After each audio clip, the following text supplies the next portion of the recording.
Afternoon edition? No, nothing new. Fella King, his nemesis is out here. Now, Miss Logan, maybe you'd better drop back a little later. Cap Street's tied up on a very important case. That's all right. An important case, huh? So the boys get a fast call. Pretty wreck the car, and when they get down there, it's just another family quarrel. Hello, Bill. How many times have I told you not to bust in my I can tell office? louder you can, Bill Street. I want some news. Of course, you know Miss Bobby Logan of the Herald. Little gal gets all the medals for digging up the bodies. Check with those fingerprints, will you? Right. Well, goodbye. A polite policeman. Ah. Oh, come on, Bill. Give me a story. You know I've got to have something for the afternoon edition. Everything is peaceful and quiet. I have nothing for the afternoon edition. Now, scram. Captain, the coroner phoned. They've just taken Dan Grady to the morgue. They fished him out of the bay about an hour ago. Murdered.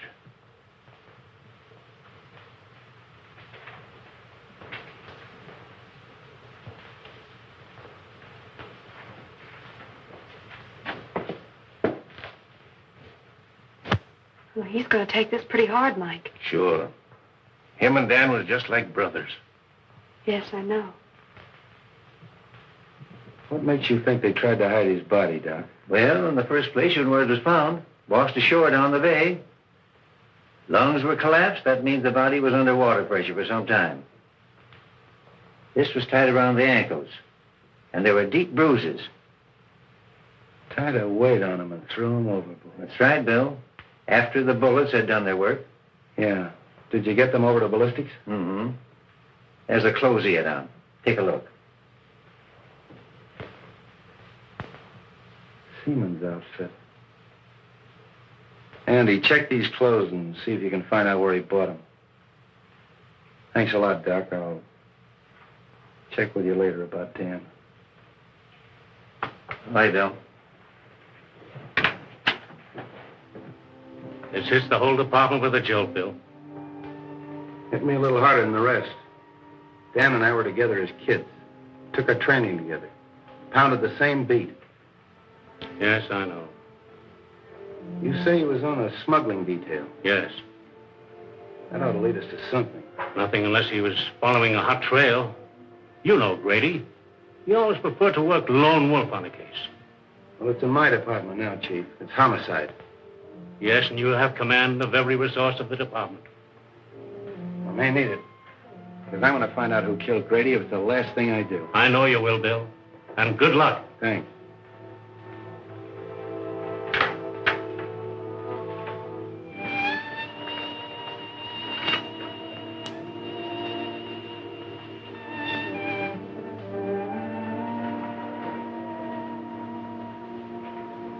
Gee, Bill, I'm sorry. I wish I could help. Thanks, Bobby. funny, but somehow I can't realize it. Does his wife know? Molly? No, not yet. Poor kid. Say, you can help me at that if you want to. Of course. Anything. Go on out to Molly's and break it to her as easy as you can. She doesn't know me very well. You're the one to tell her. Oh, it's a woman's job. Okay, Bill.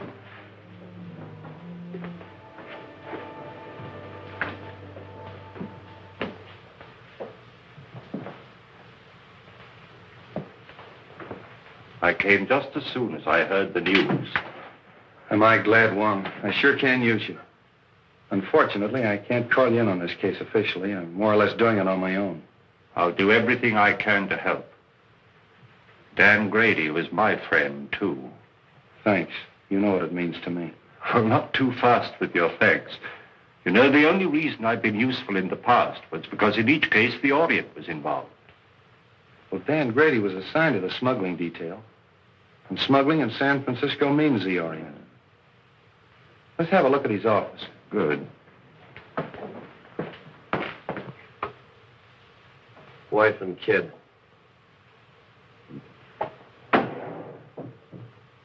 You say he was working on a smuggling detail? Yes, sort of a roving commission. The reason they gave it to Dan is because he was born and raised here in San Francisco. He knew every nook and cranny. But the seaman's clothes would indicate that he was working on something at the waterfront. Yeah, but what? Whoa, look here. What is that?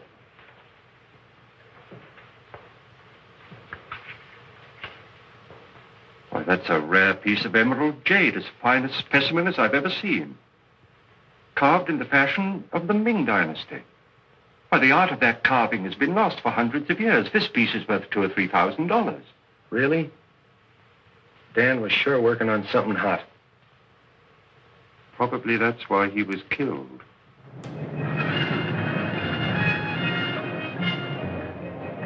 Yes, I have seen many similar in the past 3 months. From the captured provinces. Even so, from the ruined temple of Lao Tzu, is it not so?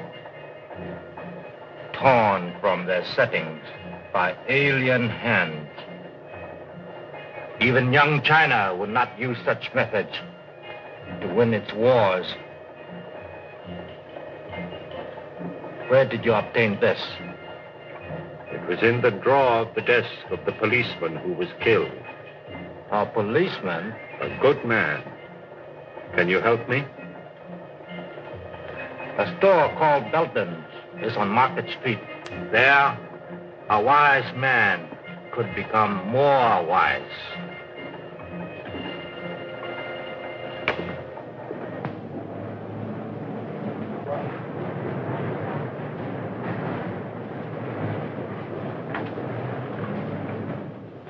How do you do? I'm Mr. Belden. Something I can do for you? I'd like an appraisal on this piece. Why, certainly. Oh, a most unusual piece. The coloring is magnificent. But I'm afraid I can't appraise its real value. But I understood you specialized in Oriental jewelry and art objects. No, only imitation. We haven't a piece of jewelry in the house worth over $50. I'm afraid you've come to the wrong place. So it would seem.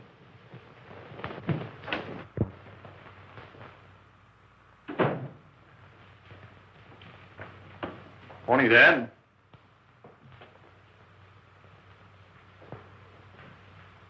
I suggest you try Harrington's over on Kearney. They handle that class of merchandise. Thank you for your time. Not at all. I'm sorry I couldn't help you.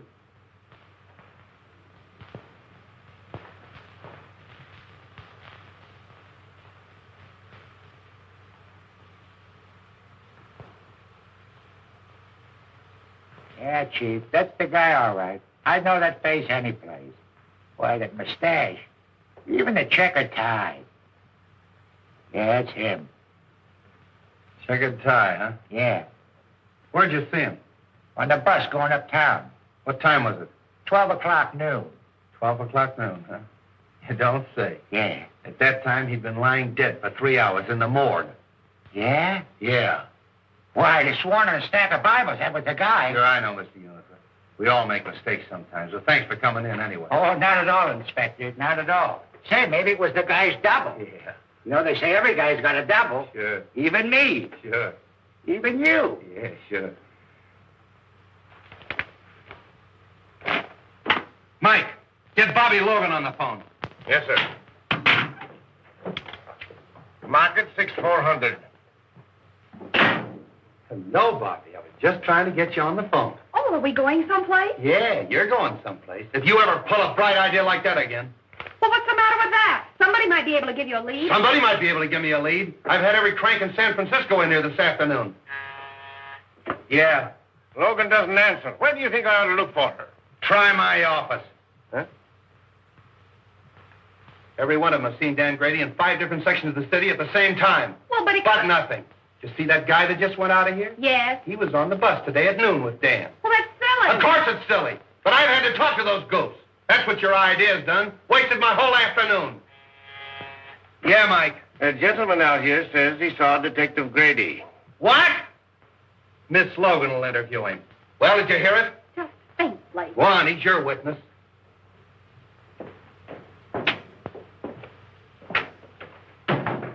Are you Mr. Lyons? Yes. Oh, I'm Miss Logan of the Herald. I put that picture in the paper. Oh, how do you do? Well, I saw the man last night. Are you sure? Certainly. We talked for quite a while in the bar at the Club Neptune. Good afternoon, Miss Logan.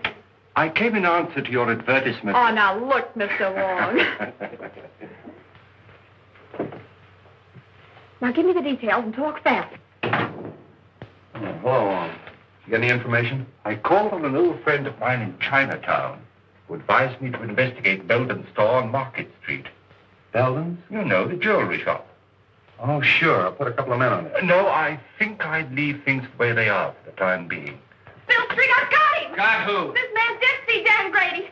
Now, look, Bobby, we've been all through that. But this man is positive. All right, if he's so positive.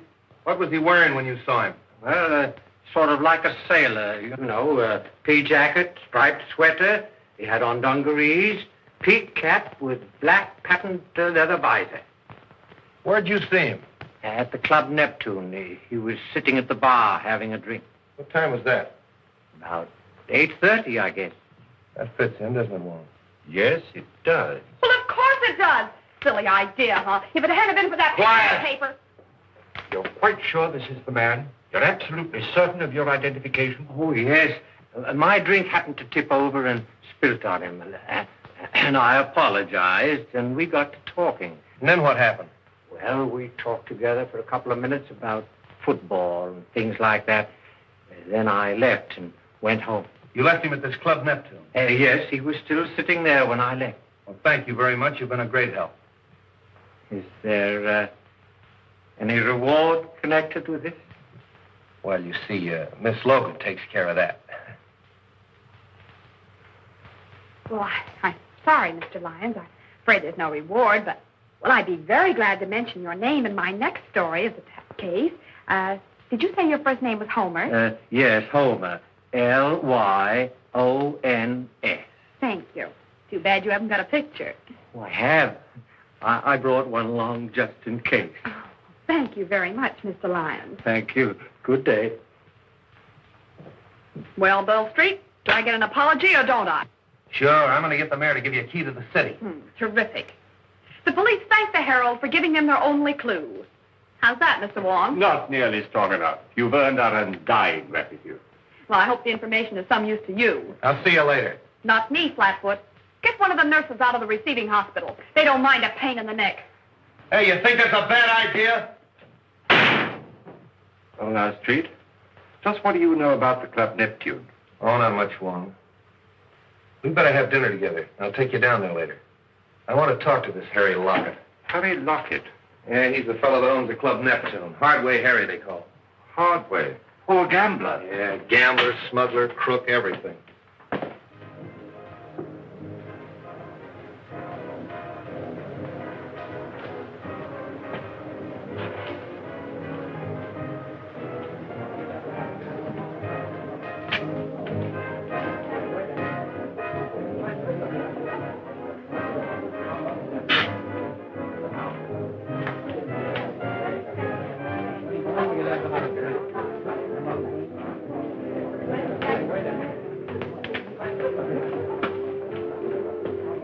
Anything new?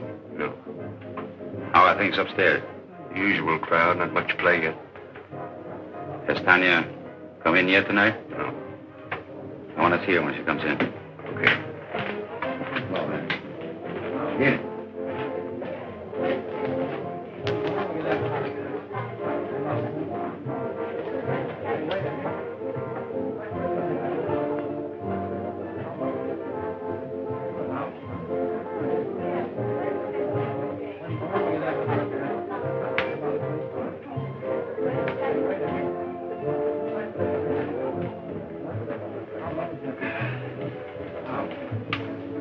Two dry martinis, huh?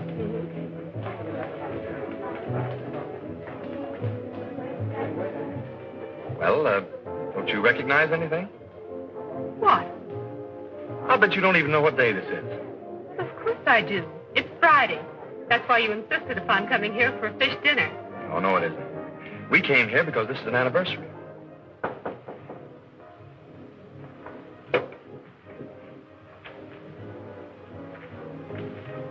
Who is it?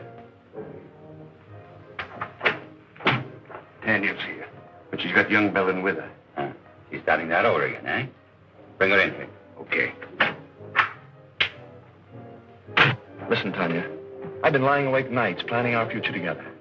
I realize that I haven't much to offer you, but I'll try awfully hard to make you happy.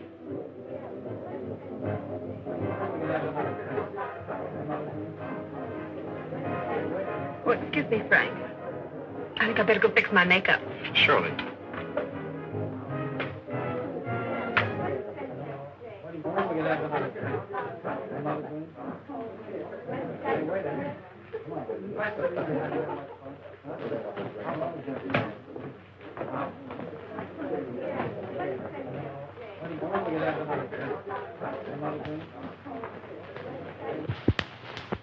What do you want?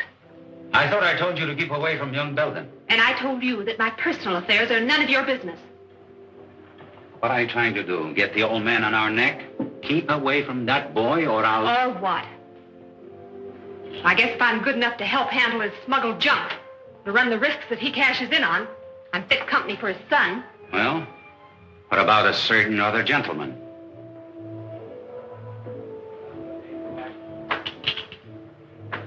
Frank Belden wants to marry me. So, he's got it bad, eh? Wait until his old man hears that. If you open your mouth to make trouble for that boy... So blow me down. You have really fallen for it. Maybe. Or maybe it's just the novelty of finding someone who's decent and on the level. Come on, have some sense. Get the boyfriend out of here and keep him out. We're not in any spot to invite trouble, girlie.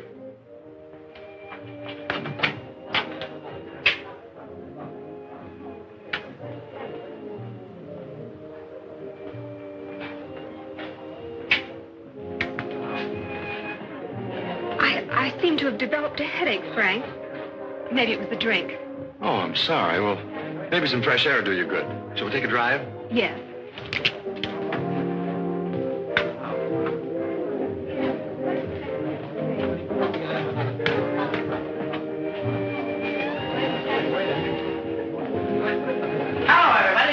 Well, ain't it grand we can all be together?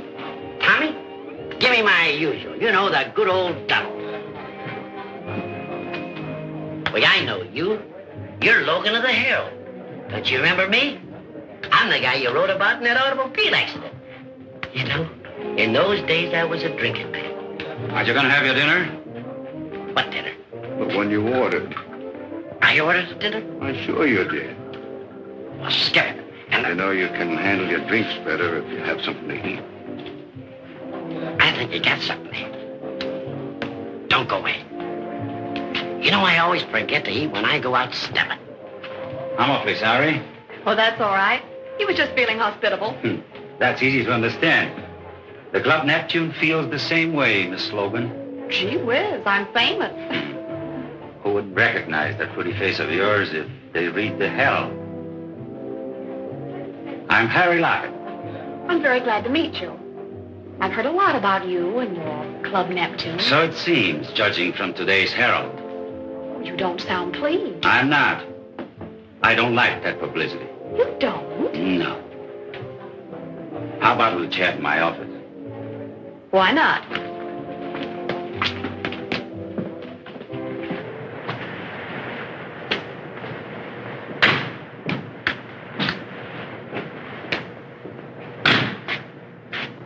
I think I'll take a look round the back. All right, I'll see you inside.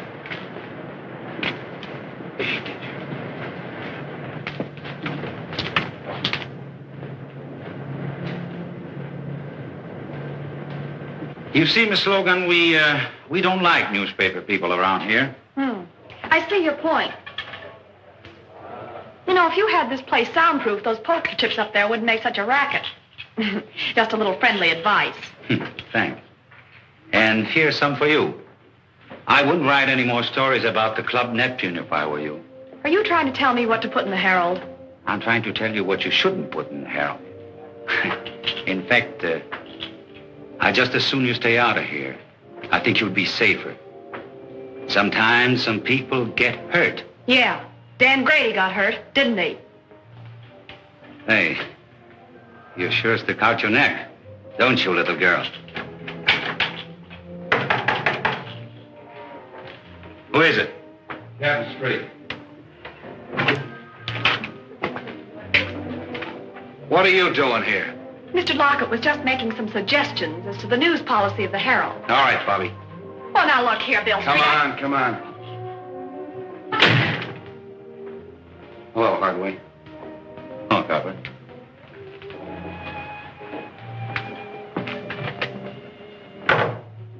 Have a drink? No, thanks.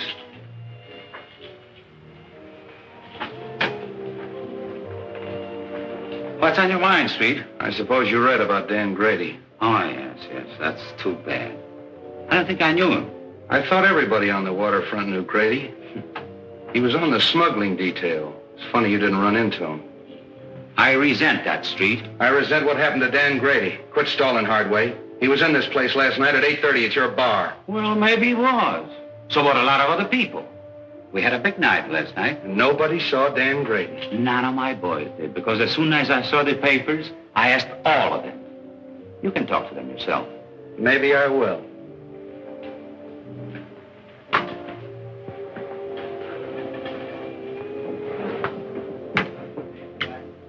Cigarette?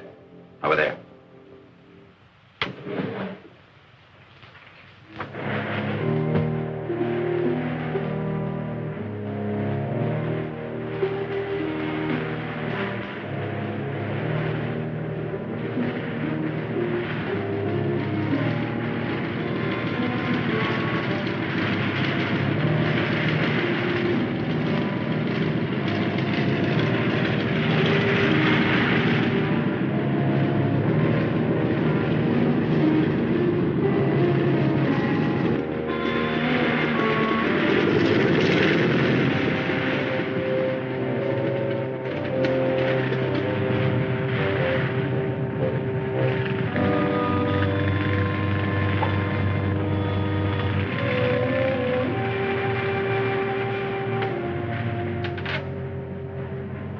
I don't pay any attention to me if I seem a little tough, Harry. Dan happened to be a pal of mine. His body washed up on the beach this morning. Been in the water for 12 hours.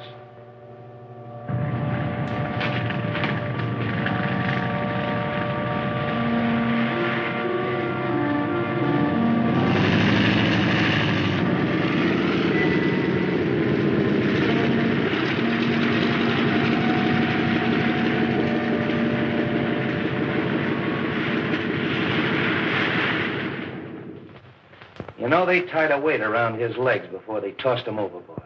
He didn't have a chance. That's kind of a tough way to go, isn't it? Well, Street, they say that drowning, it's an easy death. But Grady had 2 slugs in the back of his neck before he ever hit that water. That's not so easy, is it?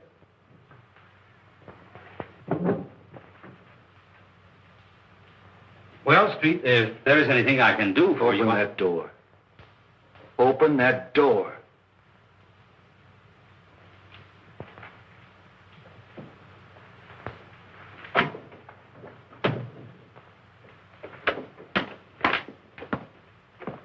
Well, hello, Street.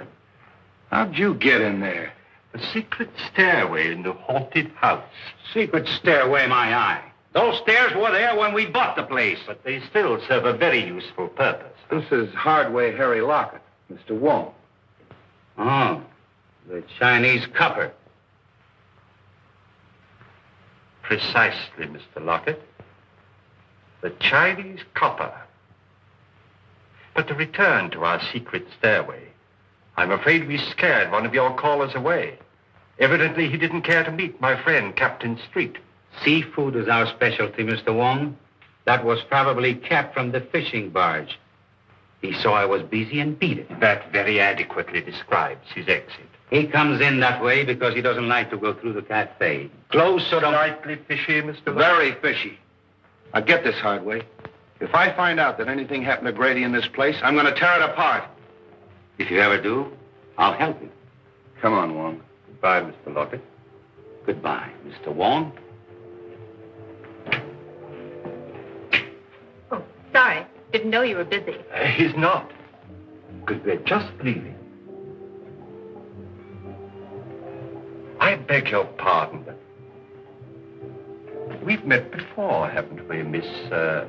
Sir Robe is the name, but we haven't met. I'm so sorry. Oh, now I know what prompted my mistake. I saw you sitting outside in a car with young Mr. Belden.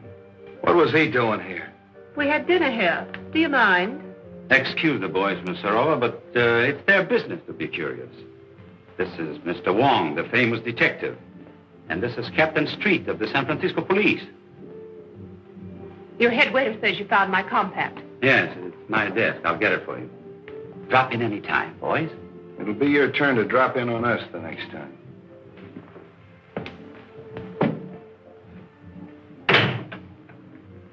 You're a help. Why in blaze did you get rid of Belden when I told you to? I did. He must have seen us outside in the parking lot. What they want? You read the papers, don't you? What do you think? I think that dead policemen are bad medicine. I don't like it, Harry. Relax. They haven't got a thing on us. So Grady was here last night. What does that prove? That the party's getting too rough for yours truly. So, don't tell me Miss Sorova's getting jittery, huh? The robe is getting out. Murder's something I don't want any part of. I'm through. Oh, no, you're not. When you're through, it will be because I tell you you're through. Are you threatening me? Maybe. Don't do it, Harry. I know too much. Things happen to people who know too much. Yes. They end up in the bay like a certain policeman.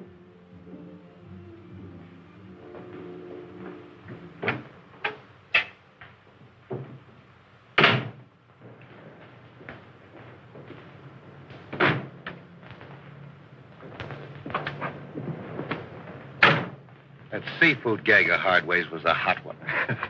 And the young lady who lost her compact. More seafood, eh, Street? I'll say. What's her name? I thought I told you to scram. You're always telling me to scram. Well, you're not going to ride in a police car. Okay, let me out and I'll put on my roller skates. Oh. I tell you, I don't like the setup. I don't like any part of it. When a dead copper spells trouble, and if this girl starts to talk... Yeah. Yeah, I think so, too. But this idea of mine is something entirely new in radio, Mr. Forbes. Nevertheless, I'm a guest continuing the program. But Forbes, Belden's has had a radio program for years, and it's been excellent advertising. Not excellent enough to keep you out of the receivership.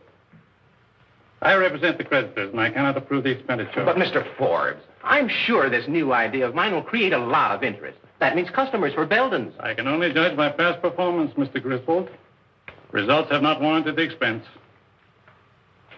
All here? Yes. Oh, but, Mr. Forbes, this is a novelty, a complete one-act play in which I enact all the roles, male and female.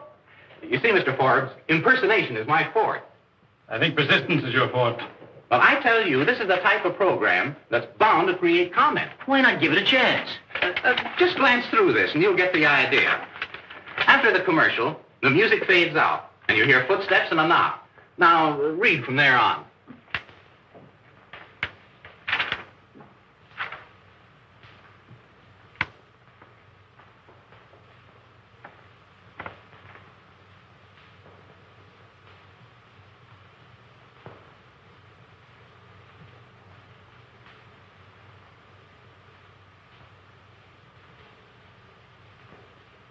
Pretty melodramatic, isn't it? But that's the kind of stuff they like nowadays, Mr. Forbes.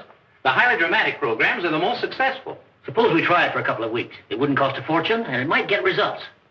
Well, all right, we'll try it. Well, thanks, Mr. Forbes. I'm sure you won't be sorry. We go on from 10 to 10:15 tonight. I hope you're listening in. We will. Those bills are all right. I'll see you in the morning. Hello, Frank. Hello, Mr. Forbes. How you feeling, Dad? Oh, as well as could be expected, considering the fact that I don't have anything to say about my own business. When are you going to take me in with you? Not for a while yet. But, Dad, I've got to go to work. I've got to make some money. Isn't your allowance enough? No. I'm going to get married. Who to? That Serova woman? Miss Serova, yes. How did you know? I haven't taken my eyes off you completely. You've been out with that adventuress every night for a month. I wouldn't talk like that if I were you, Dad. We're both liable to be sorry for it. Besides, it won't change my decision. Frank, I won't permit you to wreck your life, to throw away your entire future for the sake of that scheming, unscrupulous... That's enough! I'm sorry you feel that way about it, Dad, but there's nothing you can do about it. You'll never marry that woman. Do you understand? Never!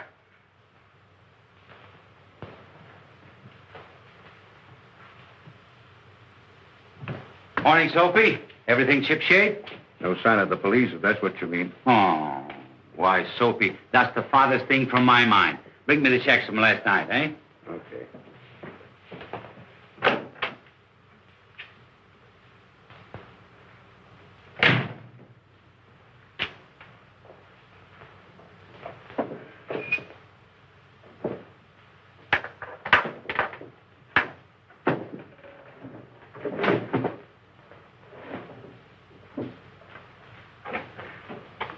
Hey, have you been fooling around my desk? Me? Mm-hmm. What? I wouldn't touch your stuff, boss. Something missing? Yeah, my gun. Gee, that ain't so good. When'd you last see it, boss? I don't know. Yesterday, I guess. I want to talk to you.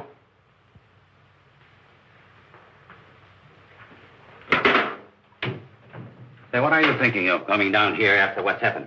I told you I'd get the stuff to you as soon as it was safe for Kep to bring it in. That isn't why I'm here. I want to know what that Serova woman is doing running around with my son. Well, I did my best. You know, after all, it's not such a bad idea, sort of a close corporation. Are you mad? My boy has no part in all this. I went into it because it was the only hope I had of saving my business, of meeting my obligations, but not to the extent of wrecking his life, and that's what this marriage would mean. That's your problem. Right now, I have more important things to do than nurse a lovesick pup. If you value your neck, you'll do something about it. I'm warning you, Lockett. Before I see this happen to my son, I'll blast everything wide open. Including yourself? Including myself. Uh-huh. I see you. You like the idea of a few months on Alcatraz? I'll stop at nothing.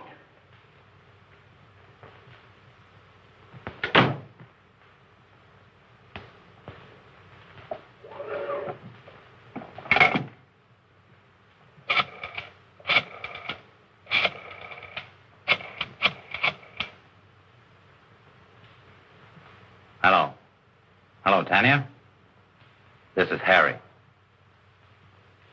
I want to apologize the way I talked to you last night. Oh, you know, I couldn't mean it. We were both a little jittery and unreasonable. Now, listen, Tanya. I want to see you. I have to talk over something with you. I think you'd be interested. All right. I'll be in all evening. Goodbye.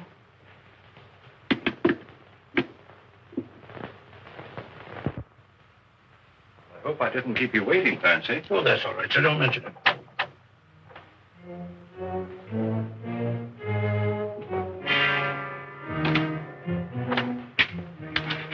I'll stay out here and keep an eye on things.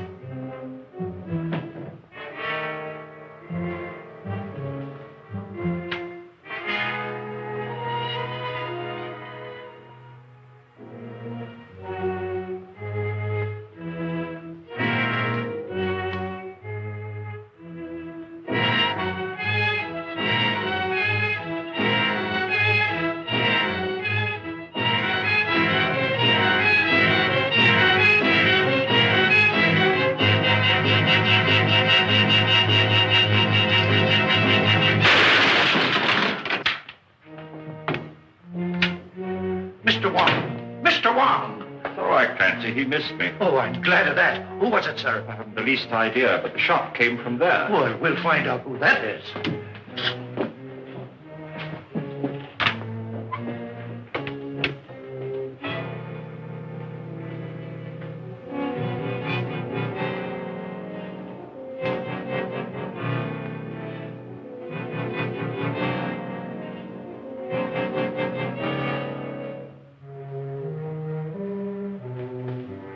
Well, whoever it was, beat it out the back and left the door wide open. Whoever it was, he killed Mr. Belden. What?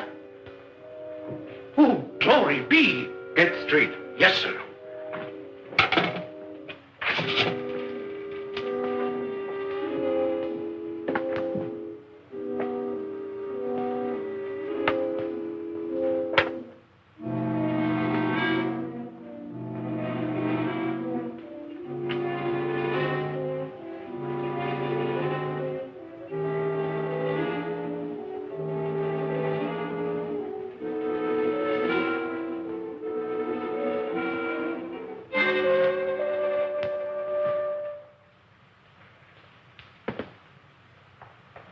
This case has got a million angles. If this jade matches the stuff we found in Grady's office, Belden had a fortune hidden away. And I can't understand why he was in receivership. Perhaps he went into this kind of business to get out of receivership. What's that receiver's name? Maybe he can help us. A man named Forbes. You know where he lives? At the town apartments. We'll go up and see him. Clancy, call my office and have young Belden picked up. Tell him to hold him till I get there. Wait for the corner. Yes, sir.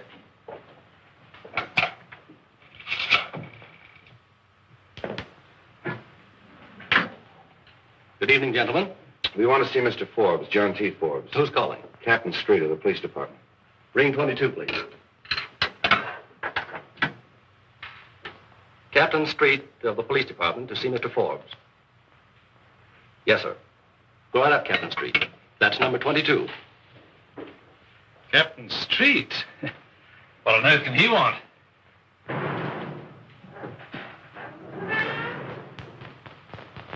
I wonder if I've forgotten a speed ticket. Excuse me. Freddie, take my hand, will you? Okay, but it's 10 o'clock and I'll have to meet Elsie. Probably won't be very long.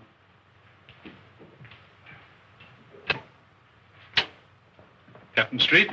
That's right, and it's Mr. Wong. How do you do? How do you do? Come in here, gentlemen. Thank you.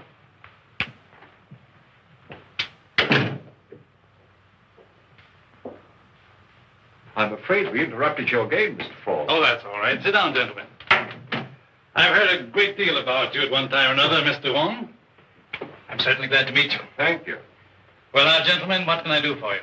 Might as well come to the point, Mr. Forbes. Frank Belden, Sr., of the firm for which you're receiver, was found dead a half an hour ago in his store. What? Poor old Frank. I had no idea he felt so desperately about it. Of course, I knew his financial affairs were in bad shape. It was not suicide, Mr. Forbes. He was murdered. Well, this certainly knocks me out. I've got to have a drink. How about you, gentlemen? Thank you, no. Well, thanks. Murdered. Who found him? Give me more of the details. Mr. Wong found the body. Wong? Were you in the store? I was making an investigation of Belden's stock. I found this piece of jade. worth at least $2,000 or $3,000. And there are several more pieces, too, just as valuable. I thought they carried only cheap costume jewelry. Could he have been concealing any valuable assets from me? That's exactly what we wanted to find out. I'd like to go down to the store and make a complete examination of their stock. Will that be all right? I think it's a good idea.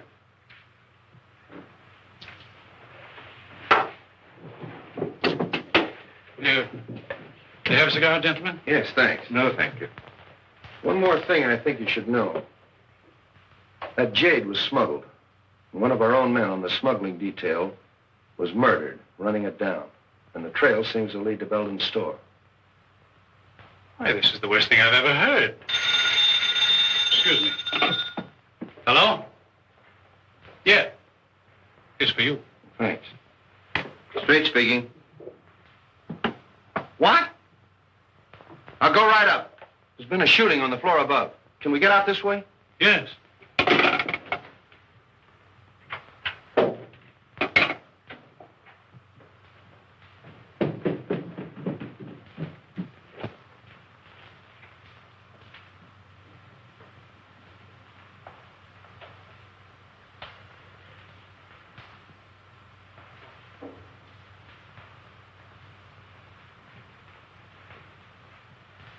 That's that Serova girl. How do you like this? A murder right over my head. Yeah? Oh, you're the clerk. Yes, sir. I telephoned headquarters from downstairs. Thanks. What do you know about this? Nothing, except what the switchboard operator told me. What'd she tell you? Well, I was sitting in the lobby when all of a sudden she started yelling, Mr. Rova's being killed. All right. Take it easy. Sit down. What did you hear on the phone? Well, I was sitting there as usual when the buzzer sounded, and it was a call from 32. What time was that? About 14 after 10. That's an odd time to remember, 10:14. Well, I'm not sure, but it was 15 after 10 when I heard the shot. And they were arguing about a minute. Who was arguing? Miss Serova and the man. Well, what were they arguing about? What'd they say? Well, he said, get away from that telephone. That's the last time you're going to pull this sort of stuff on me. And Miss Serova yelled, don't shoot, don't shoot. But he did. It's quite possible, Street. The receiver's off the stand. Yeah. Did you recognize the man's voice? No, but he was awful mad. Anybody come through that lobby that might have come up here? No, sir. Did you pass anybody on the way up? I didn't see anybody. All right, that's all for now. Stick around downstairs. Oh, hello, Doc. Prints, photographs, the works. And I want you to get me that... Oh, little Bo Peep, huh? What are you made up for? That's all I need! Just be sure to get everything in this corner, will you, please?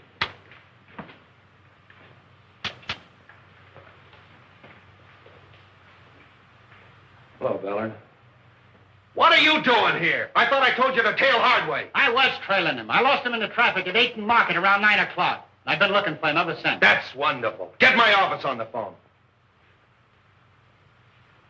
Get me police headquarters. Hey. Remember the last guy we saw Serova with? Hardway Harry.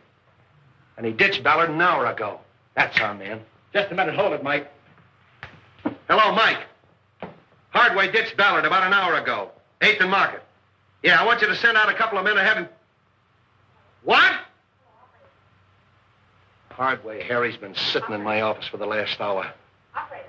Get her off the phone! Come on, get off there. Put that thing away. Look Get out. out of here. 3-2 said that Harry Lockett did it. I was just phoning the office. How could he be doing it when he's sitting in my office? Well, I don't know. It was your idea. Oh. Oh, don't go away.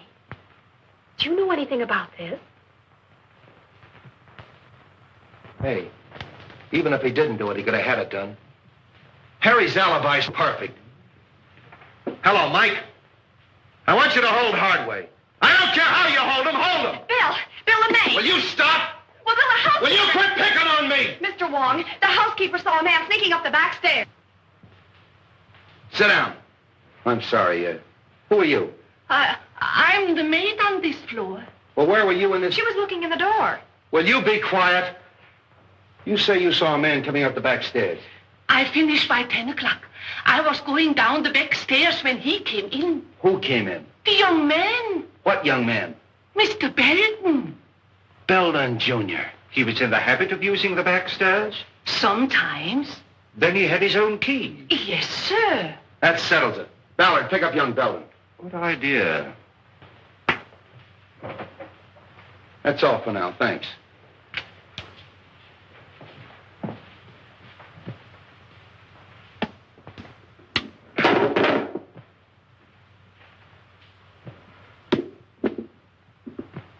You know, Wong, Belden knew Serova.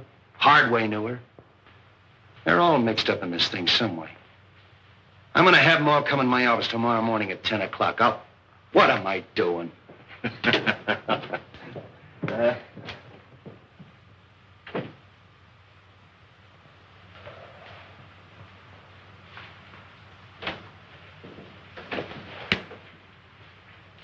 Sit down, Hardway. See who's out there, Jim. Well, how'd you do? Not bad. Have pretty good breakfast, you fellows, you know. Thanks for the cigarettes. Oh, we always take care of our guests. Who's out there? Nucci and Cap Anderson. All right, Jim. Couple of friends of yours. What were you doing here last night? Well, I caught one of your boys following me, and I figured you wanted to make sure where I was. So when he lost me about 9 o'clock, I decided I better check in. So you'd have an alibi because you knew Tanya Serova was going to be killed last night. What? Yeah, murdered last night. Oh, coming in here wasn't such a bad idea, was it? What time did you get here? 9:29 on the dot. Oh, got it figured out the minute, huh? Yeah, you can check with the sergeant. I know. So? Hello, Wong. Oh, Mr. Wong, the Chinese copper. Look here, Street, you haven't got a thing on me. I knew Serova, sure. She used to come to my place very often. But so do a lot of other people. Including young Belden. Yes, with Serova, yes. So what? How well did you know young Belden? Casually. How well did you know his father? Just an acquaintance. When was the last time you saw him? I saw him in my office yesterday. He came to pay his son's bar bill. You had a little quarrel. Then you followed him down to his jewelry store and shot him. Old man Belden shot? Yeah. That's too bad. Yeah, it is too bad. He got it the same way Grady got it, in the back of the neck. What's your alibi for that? I was being trailed by one of your coppers by good luck. What? Man named Forbes is out here. He said you sent for him. All right, send him in. Wait outside, Hardway.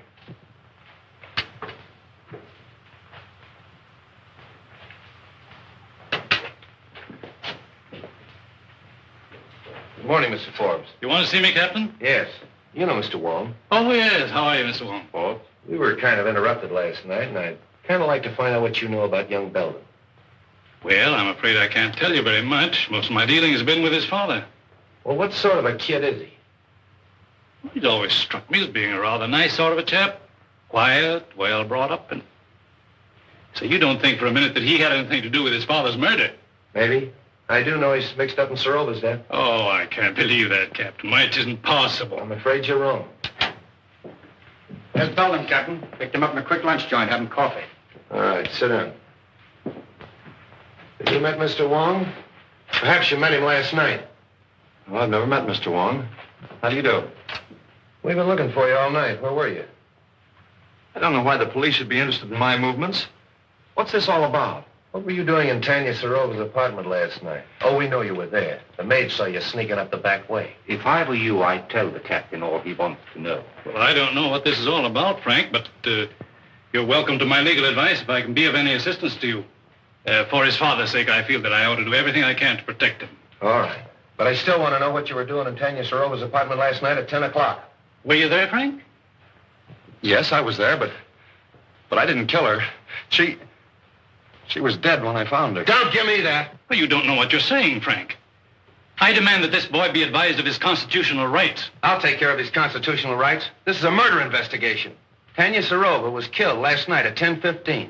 Just 15 minutes after this young man was seen going in her apartment. That's not true. It's not true, I tell you. She was dead when I found her. Are you sure of the time, Street? Your own switchboard operator heard the argument and the report. They phoned Street in your study, you remember? Yes, that's right. All right, Belden, alibi out of that. Come clean. Why'd you kill her? I didn't, I tell you. I love Tanya. Why would I want to kill her? I'll tell you why. Because you were jealous.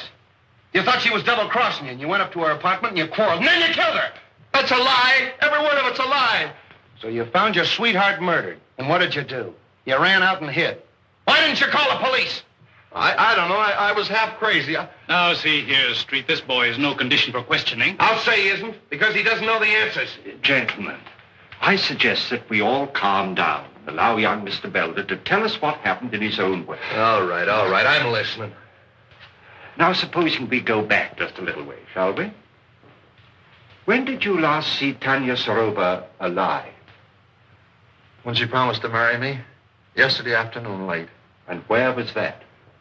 In her apartment. I was going to take her to dinner, see, but she said she didn't feel well, so I went out and got a bite, and then I drove around a little while. Yes, and then?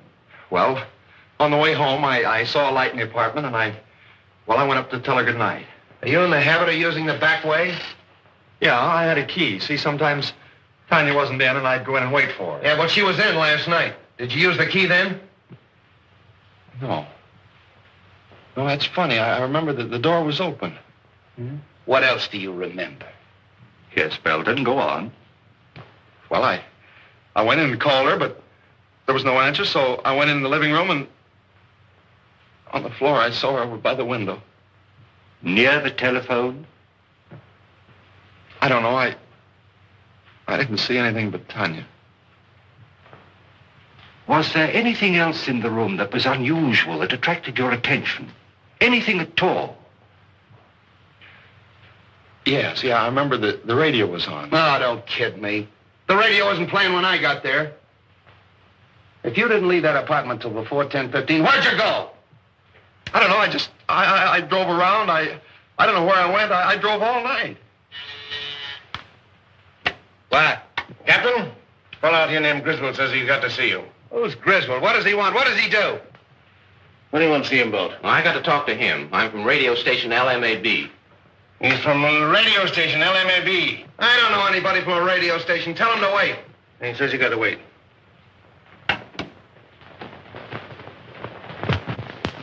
I come clean. You didn't leave that apartment till after 10:15. After you killed her. Stop it, I say, stop it! Street, you're getting nowhere browbeating the boy this way. Maybe if you let me talk to him quietly somewhere. All right. I'll talk to him quietly. Would you like to see your father? No. Why should I want to see him? He's probably glad she's dead. Why should he be glad? Doesn't he like her? No. Did you quarrel over with your father? Yeah, we had a quarrel, and I walked out on him. And then you walked back last night to his jewelry store. And shot him. Killed him. You made my father dead? Stop it, will you? Stop it. What are you trying to do to me? Somebody give me a glass of water. Oh, never mind the water. Oh, I protest. Get him a glass of water. Where is it? Outside. Something wrong, Captain? Yeah, give me that brandy.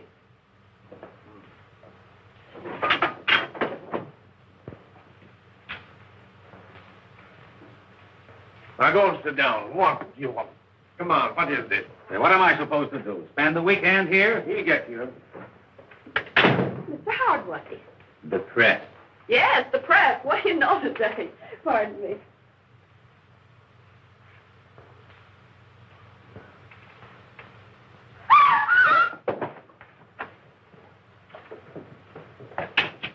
What's the matter? Who is this? It's the fellow from the radio station, Griswold. Where'd this paper file come from? Say, that looks like mine. It's missing from the desk. All right.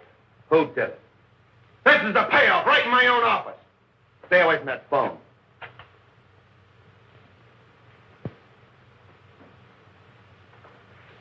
Start talking, Hardway. What, again?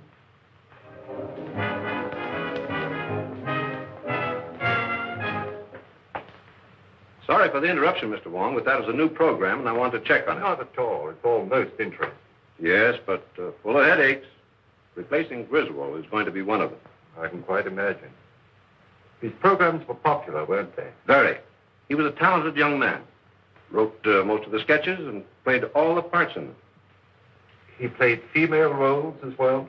Oh, yes. In the skit you want to see, the one he did last night, he played a very emotional feminine role.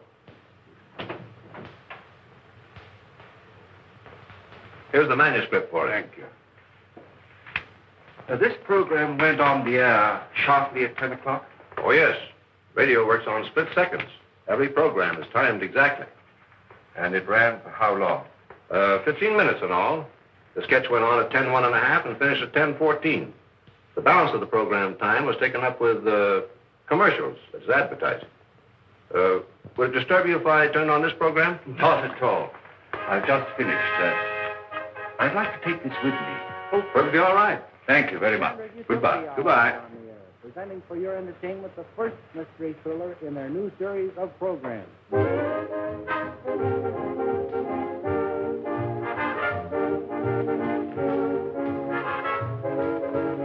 How do you do, sir? Can I help you? Yes. Is this the new remote control radio? Why, yes, and a very fine instrument, too. I wonder if you'd be kind enough to give me a demonstration. I'd be glad to. Won't you sit down? Thank you. Now, this is the remote control box. Looks like the dial of an automatic telephone. And works very much on the same principle. You see, it's not attached in any way to the demonstration radio. However, being in any part of the house and desiring to change the program, we simply switch the dials and the radio automatically switches.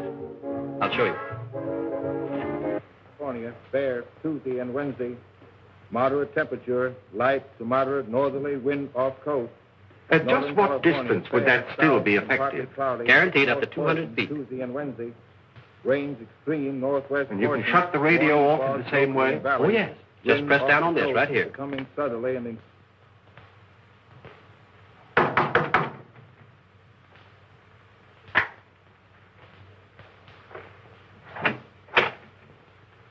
What, again? Yeah. Didn't take long for that lawyer to get you and the boys out, did it, Hardway? Why should it? Say, listen, you can't hang that murder rap on any of us. Somebody killed Griswold, and 3 of you were there when it happened. Yeah, and plenty others. That office of yours was a close second to a railroad station. But what's this visit for? According to ballistics, the same gun killed Sorova, Belden, and Grady. Mind if I check yours? You know I don't carry a gun. I haven't had one around here in years. Come on, search the place. You think if I had one, I would keep it here just to show? Looks like you're getting a little careless, Hardway. If that gun matches those bullets, it'll be too bad for you. Get that to ballistics. So you still think I killed Sorova while I was in your office, eh? You could have farmed that rod out. Take him away. You're making a mistake, Street. Murder is not my racket. Maybe. We'll wait and see what that ballistic report says.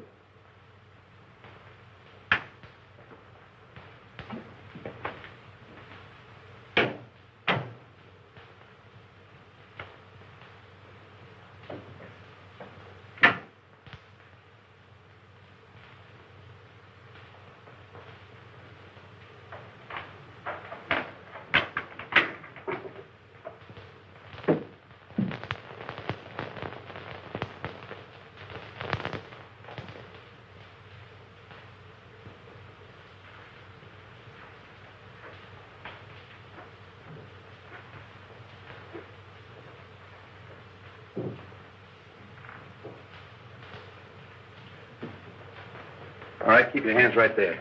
Turn around. Ah, Cap Anderson, huh? From Harry Lockett's fishing barge. So this is the seafood you supply this place with, huh? Same stuff that Wong found at Belden's. Now I know how it comes in and how you get rid of it. You better figure on spending quite some time ashore this trip, Cap. You can't beat this rap so easy. Out that door.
This is Mr. Wong, Bessie.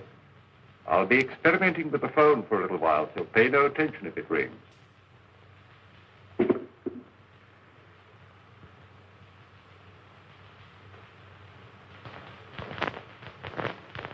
Oh, come in, Forbes. Oh, it's you, Mr. Wong. Well, that is a relief. I was wondering who was up here. Oh, you put that string down past my window. Yes. When I found the receiver off the stand last night, I had an idea that the switchboard operator was intended to overhear what she heard. I don't follow you. I believe that the murderer had a way of forcing her to listen at the right time. You think that a murderer would deliberately invite a witness to his crime?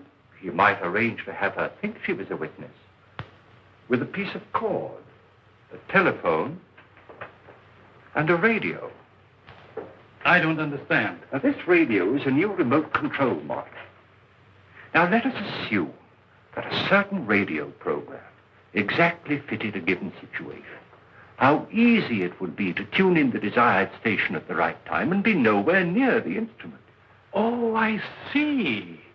You mean that the crime could have been committed some time before? Of course. And by any of our suspects who had such cast-iron alibis.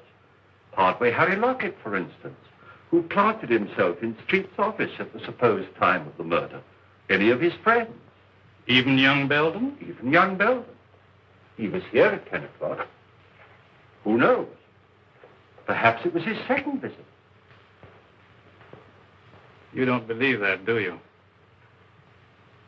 No. Nor that any of the others did it, either. No.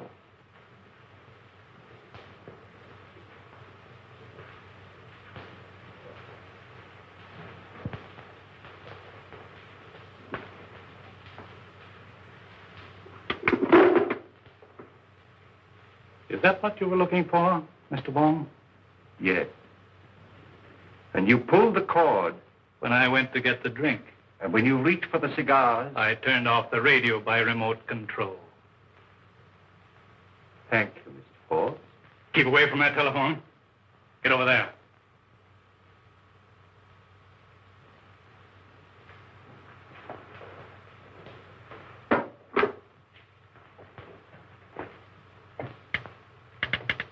Operator.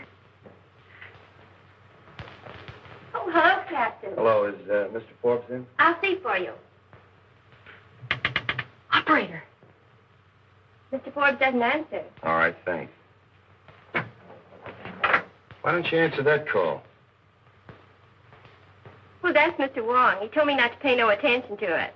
Mr. Wong? Yeah, he's up in Mr. Rover's apartment playing with the telephone. Well, I hope he's having a good time. I'll drop up and see him. Playing with a telephone.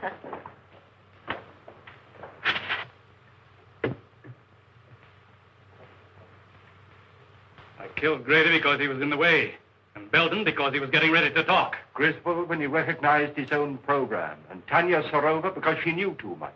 No, because she was leaving me for a younger man.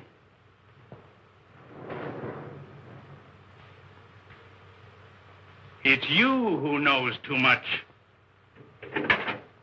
Wong, this is Street. Just a moment, Street.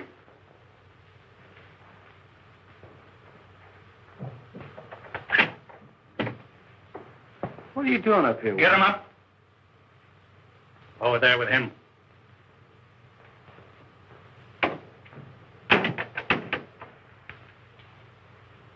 Well, the two of you. That makes it perfect. I suppose you'd like to have us turn around so you could give it to us in the back like you gave it to Grady. Drop that gun. Drop it, I say. Nice work, kid. Oh. Take him, Wong.